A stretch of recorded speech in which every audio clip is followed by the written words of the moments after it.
A 22-year veteran of the Monterey County Sheriff's Office who was involved in arresting the sheriff's son filed a lawsuit against the sheriff on Tuesday. However, by yesterday afternoon, Sheriff Scott Miller had not seen the lawsuit. Still, driven by media reports of the suit's claims, Miller found it necessary to call a noon press conference. Various allegations have been directed at the Undersheriff and at me since the arrest of my son, all of which are without merit. Let me repeat, all allegations that have been made are without merit.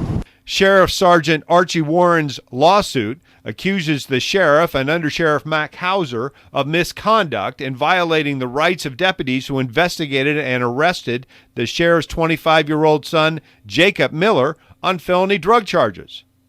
Miller said he has called the Department of Justice in to investigate his department. Law enforcement personnel should always welcome scrutiny and oversight of their activities. I know I do, and I expect all law enforcement officers to invite oversight of their activities. I asked Sheriff Miller if, due to the county budget cuts, if any of the officers and deputies involved in his son's arrests were slated for termination. If you look at the budget documents that are on file with the County Board of Supervisors, the entire narcotics unit was slated to be eliminated 2 days after the arrest of my son.